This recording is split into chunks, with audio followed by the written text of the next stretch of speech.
Topic number 2, interesting last night at Rogers Arena. Jacob Markstrom not only played, but we heard from Willie Desjardins after that. He wants to split the cage down the stretch, give both guys work, probably have a harder look at Jacob Markstrom. Ed, what do you think of that strategy? I think it's a good idea. I'd like to see him give Markstrom more starts, to tell you the truth. I think the real interesting and where the rubber hits the road with this issue is next year.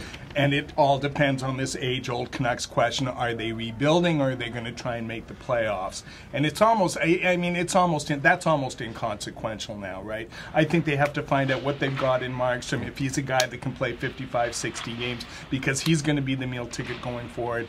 Ryan Miller really doesn't factor into the equation beyond next year. Jeff, play GM. What do you do with Ryan Miller?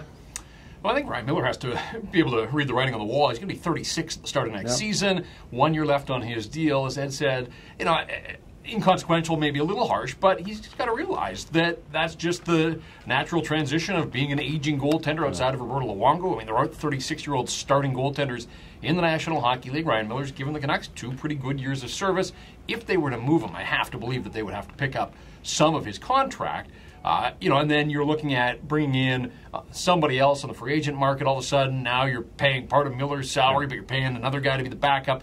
I think Ryan Miller has to realize that there is a role here for him. And I think, too, you look at some of these other teams that have tried to go through the rebuild and have tried to do it on the cheap in terms of goaltending.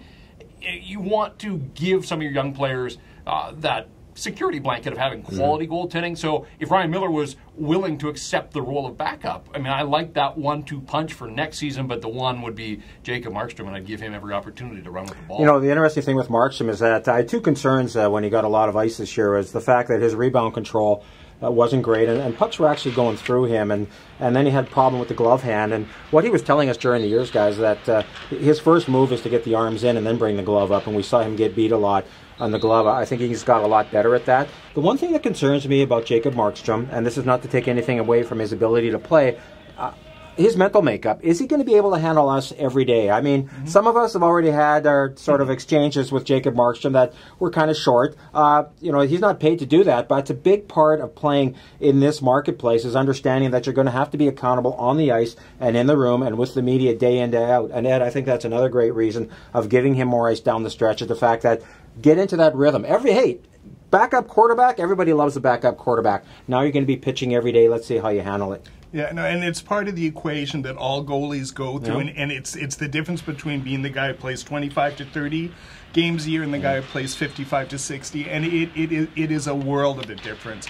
And we've seen it over and over again in guys who looked like they were ready to step into that role and they just couldn't handle it. So I think the Canucks need to find out and get him ready to be that 55 to 60 game guy as quickly as possible. I don't know about you guys, but I get a sense that, when we think back to last summer when the Canucks had a decision to make, I get the feeling, and this is just a gut feeling that I have, that there are nights where Jacob Markstrom is working too hard to be the anti-Eddie Lack, that where Eddie, was just so outgoing and personable, and everybody seemed to take to Eddie Lack the person.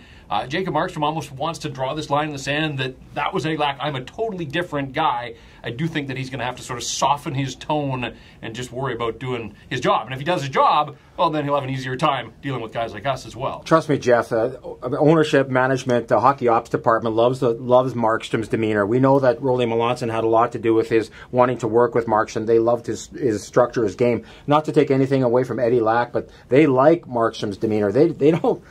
Eddie Lack, happy-go-lucky. I'm not sure how well that played in the room or with the hockey ops department, and I think at the end of it all, it was always going to be Markstrom. It wasn't going to be Eddie Lack.